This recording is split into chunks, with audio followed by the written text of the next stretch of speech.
हाँ दोस्तों, एक बार फिर से आप सभी लोगों का आपके अपने चहेते YouTube channel physics with concept पर दिल खोल करके हार्दिक स्वागत और अभिनंदन है।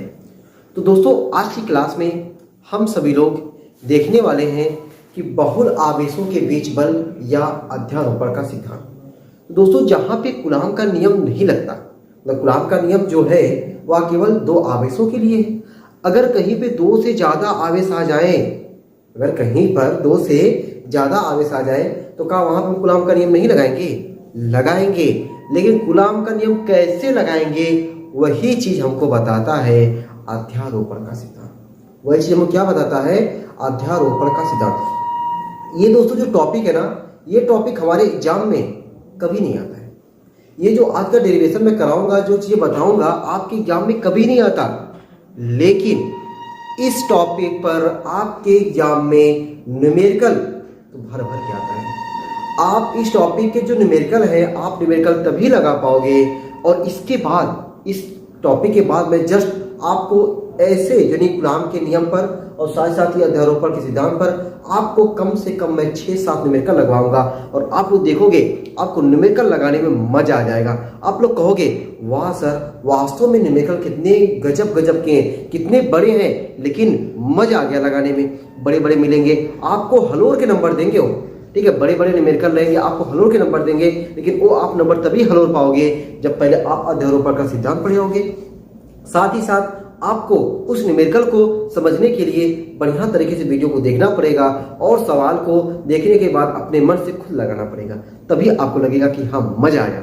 ठीक है, तो शुरू करते पहले हम लोग अध्यारोपण का सिद्धांत। अध्यारोपण का सिद्धांत होता क्या है, मैंने इसके बारे में ना आपको पहले लिख दिया हुआ है, ठीक है, ताकि लिखने में समय हमारा कम वेस्ट हो। एक बार इसको पढ़ते हैं, उसके बाद इसका सुंदर सा डेरिवेशन आपके सामने करके दिखाते हैं। तो यहाँ पे क्या है, यदि किसी निकाय में अनेक आवेश हो, निकाय, ठीक है, यदि किसी निकाय में क्या हो, अनेक आवेश हो, तो उनमें से किसी एक आवेश पर बल, मतलब जो निकाय है उस निकाय में ढेर सारे आवेश हैं, तो उनमें से किसी एक आवेश पर बल, इसमें से किसी एक आवेश पर जो बल होगा वह अन्य आवेशों के कारण लगने वाले अलग अलग बलों के सदिश योग के बराबर होता है।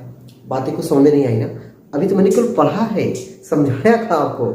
यदि किसी कोई निकाय है, ठीक है, उस निकाय में क्या हो, ढेर सारे आवेश हो, बहुत सारे आवेश हो, तो उनमें से किसी एक आवेश पर बल, उनमें से किसी एक आवेश पर बल अन्य आवेशों के कारण, जितने उसमें आवेश रहेंगे उन सभी के कारण, मतलब एक पर जो बल है अन्य सभी के कारण लगने वाले अलग अलग बलों के सदिश योग के बराबर होता है। ये चीज आपको रट्टा नहीं मारना है। अभी मैं चीजें समझाऊंगा ना, समझाते समझाते पूरी वीडियो तक आपको देखते देखते ये चीज आपके जुबान पे अपने आप हो जाएगा, ठीक है, ये चीज आपकी जुबान पे अपने आप हो जाएगा। चलो भाई, पहले हम लोग कोई निकाय बना देते हैं।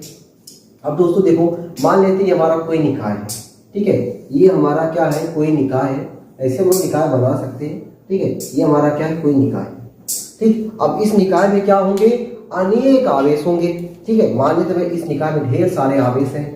मान लेते हैं हमारा Q1 यहाँ पे है, Q2 यहाँ पे है, Q3 मान लेते हैं हमारा यहाँ पे है, और इसी तरह के बहुत सारे आवेश हैं। तो ज्यादा ना लेकर के डायरेक्ट हम ले लेते Qn, ढेर सारे आवेश हो गए ना, मतलब हमने 4-3 लिखा हुआ, डायरेक्ट Qn लिखा, इसका मतलब 4, 5, 6 ढेर सारे ऐसे होंगे, ठीक है। ये कोई निकाय हो गया, इस निकाय में बहुत सारे आवेश, झौवन आवेश पड़े हुए हैं, ठीक है। तो उनमें से किसी एक आवेश पर बल, चलो भाई मान लेता हूं मैं, ये Q1 है, ये Q2 है, ये Q3 है, ये Qn है। अब किसी एक आवेश पर बल, तो बल लगाने से पहले ना, पहले हम लोग मान लेते हैं कि भाई इनका ये मूल बिंदु होगा कहीं, ठीक है। ये मैं ऐसे निर्देशांक ले रहा हूं ताकि ये या इसको x मान ले रहा हूं, इसको y मान ले रहा हूं, और x y जहां पे मिलते हैं उसको हम लोग क्या कहते हैं, मूल बिंदु कहते हैं। तो Q1 का मूल बिंदु O के सापेक्ष स्थिति सदिश क्या हो जाएगा, R1 वेक्टर। Q2 का मूल बिंदु O के सापेक्ष स्थिति सदिश क्या हो जाएगा, आप कहोगे सर R2 वेक्टर, एकदम सही। Q3 का मूल बिंदु O के सापेक्ष स्थिति सदिश क्या हो जाएगा, R3 वेक्टर। Qn का मूल बिंदु O के सापेक्ष स्थिति सदिश क्या हो जाएगा, Rn वेक्टर। ठीक है। अगर यहाँ पे आप शब्द लिखना चाहते हो, माना कोई निकाय जिसमें बहुत सारे आवेश Q1, Q2, Q3 dot dot Qn है, जिनकी मूल बिंदु O के सापेक्ष स्थिति सदिश क्रमशः R1 vector, R2 vector, R3 vector dot dot Rn vector है। ठीक है। अब ये शब्द आपको अपने मन से ऐसे बना के लिखना है। छोटे छोटे शब्द बना के जब लिखने लगोगे ना तो चीजें आपके लिए बहुत सरल होती जाएंगी। अच्छा, अब आपको पता है मैंने लास्ट वाली वीडियो में, इससे पहले वाली वीडियो में मैंने क्या बताया, मान के चलो कि इसमें Q1 पर सभी लोग बल लगा रहे हैं, मतलब ये भी आया इसको थपड़िया दिया, ये भी आया इसको थपड़िया दिया, ये भी आया इसको थपड़िया दिया, सब लोग थप्पड़ मार रहे हैं बेचारे किसको, Q1। ठीक है, यानी Q1 पर बल लग रहा है तो Q2 के कारण जो Q1 पर बल लगेगा ये बल प्रतिकर्षण बल होगा। क्यों? क्योंकि ये भी प्लस है, ये भी प्लस है, ये इसको धक्का दे दिया और धक्का जो दिया, जो बल लगा, उस बल का नमूना क्या लिखेंगे, उस बल का नाम लिखेंगे F12 वेक्टर। मतलब 1 पर लग रहा है किसके कारण, 2 के कारण लग रहा है। ठीक, 3 वाला इसको धक्का देगा, ये ऐसे, इसकी दिशा कुछ ऐसे हो जाएगी, इसका क्या नाम देंगे, F13 वेक्टर। ठीक, इसी तरीके से n वाला इस पे बल लगाएगा, n वाला बल लगाएगा, देखो ये वाला n वाला हो गया, इसकी दिशा कुछ ये ऐसे हो जाएगी, यही ना, ऐसे हो जाएगी, इसका क्या नाम है, या तो 1n वेक्टर।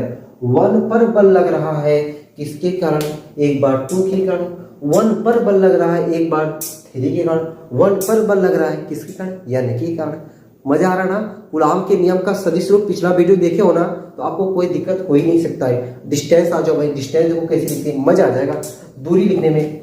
2 से 1 पर जा रहे हैं, जिस पे जाते हैं वो नाम पहले होना चाहिए, R12 वेक्टर। 3 से 1 पे जा रहे हैं, 1 पे जा रहे हैं तो R1 किससे जा रहे हैं, 3 से जा रहे हैं, R13 वेक्टर। 1 पे जा रहे हैं, किससे जा रहे हैं, n से जा रहे हैं तो R1n वेक्टर। मजा आ गया, डिस्टेंस लिखने में मजा आ गया, बल लिखने में मजा आ गया। कोई दिक्कत तो नहीं हुआ ना कि F12 कैसे लिखा गया, F13 कैसे लिखा गया, F1n कैसे लिखा गया, R12, R13, R1n। ठीक है, चलो अब ये चीज आप अगर लिखना चाहते हो शब्दों में, माना मैंने जो बताया, माना फलाना ठिकाना, उसको लिख सकते हो। ठीक है, और नहीं लिखते हो तभी कोई बड़ी बात नहीं है, अगर लिख लेते हो तो थोड़ा अच्छा लगेगा। ठीक है, चलो तो पहले हम लोग क्या निकाल लें, पहले सबका मान निकाल लेते हैं, यानी F12 का, F13 का, F1n का सब मनवा निकालने के बाद क्या कर देना, सदिश योग के बराबर होता है, मतलब सबका वेक्टर जोड़ देना है, सबका वेक्टर जोड़ देना है। वही क्या कहलाएगा, वही क्या कहलाएगा, वही अध्यारोपण का सिद्धांत कहलाएगा। वही क्या कहलाएगा, अध्यारोपण का सिद्धांत कहलाएगा। ठीक है, ये मिट रहा है ना, वही क्या कहलाएगा, अध्यारोपण का सिद्धांत कहलाएगा। ठीक है, चलो देखते भाई, माना Q2 के कारण Q1 पर लगने वाला बल, या Q2 के कारण डायरेक्ट Q2 के कारण, Q2 आवेश का या डायरेक्ट Q2 के कारण, Q2 के कारण, Q2 के कारण Q1 पर, Q2 के कारण Q1 पर लगने वाला बल, लगने वाला बल किसके कारण, Q2 के कारण, किस पर, Q1 पर, जिस पर लगेगा उसका नाम पहले, Q1 पर, तो 1 पहले 2 बाद में, या F12 वेक्टर बराबर।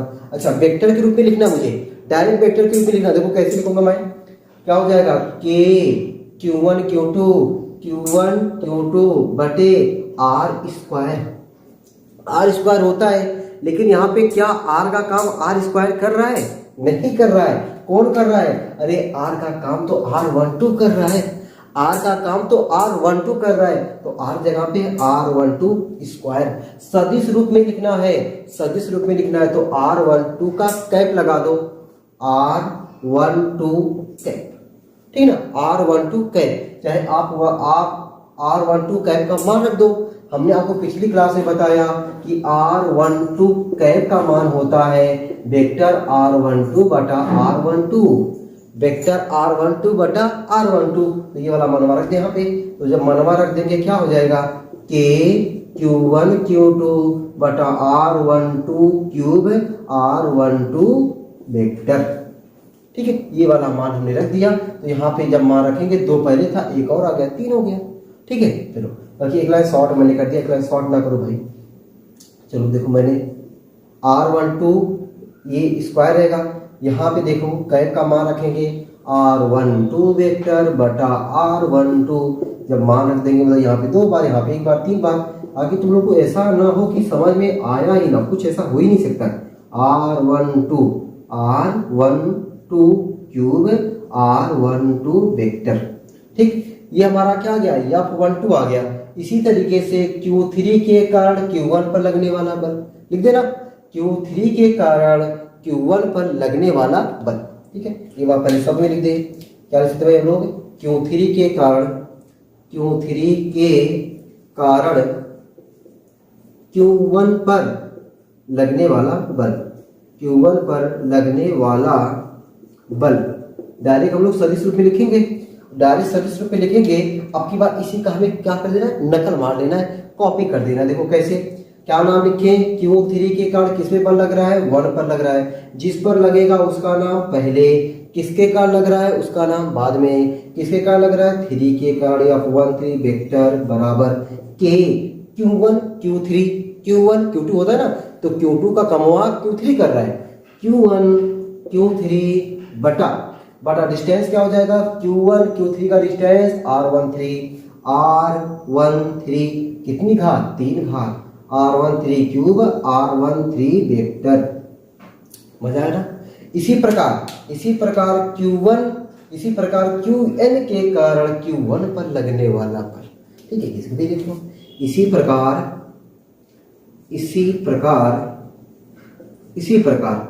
Qn के कारण Q1 पर लगने वाला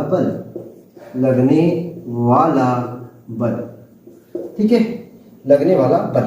ठीक, यहाँ पे मैं मान रख दे रहा हूं, क्या हो जाएगा, F1n वेक्टर बराबर K Q1, Q2 का कमवा कौन कर रहा है, Qn कर रहा है। Q2 का कमवा कौन कर रहा है, Qn कर रहा है, Qn बटा, अरे बीच की दूरिया क्या है उनके, R1n, घातिया कितना हो जाएगा, 3, R1n की घातिया 3 R1n वेक्टर। बताओ भाई, मजा आ गया ना, कोई दिक्कत तो नहीं हुआ ना निकालने में, ये बल कैसे कैसे निकाला गया, इतना आसान है।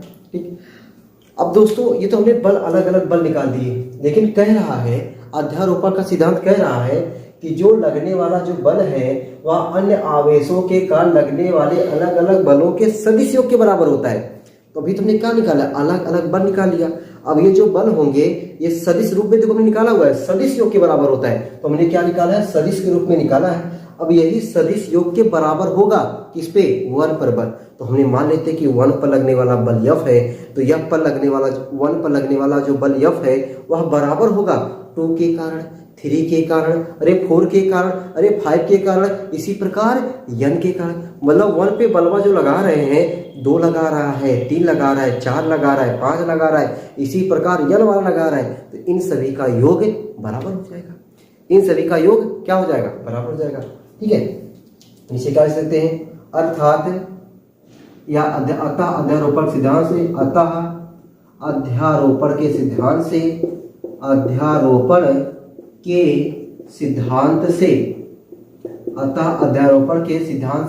अध्यारोपण का सिद्धांत क्या कहता है कि 1 पर लगने वाला बल, मैं 1 पे माना हूं, आप 2 पे मान सकते हो। जैसे मैंने यहाँ पे 1 पे लगा अलग अलग किया है ना, आप 2 पे ऐसे कर सकते हो, आप 3 पे ऐसे कर सकते हो, आपकी इच्छा है आप n पे ऐसे कर सकते हो, ये तो आपके ऊपर है ना। तो मैंने 1 पे ले लिया है, तो लगने वाला बल F बराबर क्या हो जाएगा, F12 वेक्टर, यानी 2 के कारण 1 पे लगने वाला बल का सदिश योग मतलब प्लस F1 पर लगने वाला बल किसके कारण, 3 के कारण, उसका सदिश योग 1 पर लगने वाला बल 4 के कारण, हालांकि हमने मान निकाला नहीं है, कोई बात नहीं, प्लस F1n वेक्टर।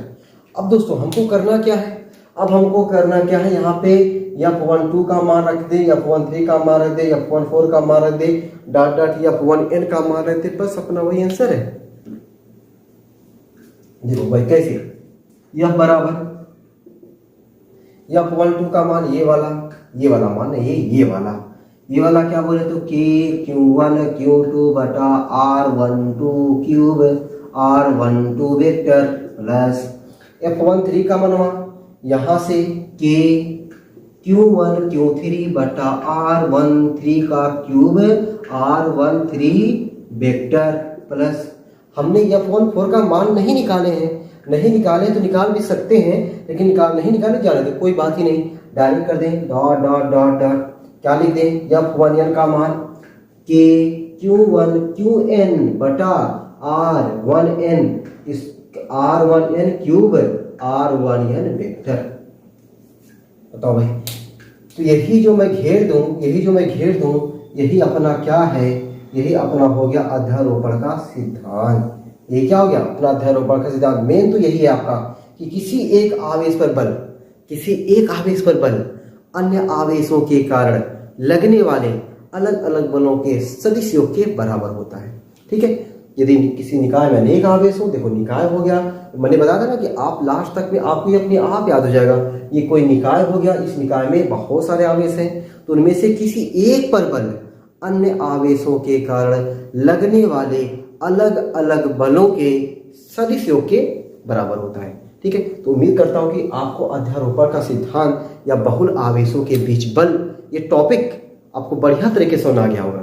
ठीक है, इसमें कुछ करना नहीं था। ठीक है, बस ये आपको देखना कि ये जो हमने टॉपिक पढ़ा हुआ है, इस टॉपिक पर आपको अगली क्लास में जो न्यूमेरिकल बताया जाएगा वो न्यूमेरिकल आपको बढ़िया तरीके से समझ में आना चाहिए। अगर ये दोस्तों आप समझ गए हो ना, तो मुझे इतना भरोसा है कि आपको वो जो मैं न्यूमेरिकल बताऊंगा वो न्यूमेरिकल आपको अपने आप बढ़िया तरीके से समझ में आएगा।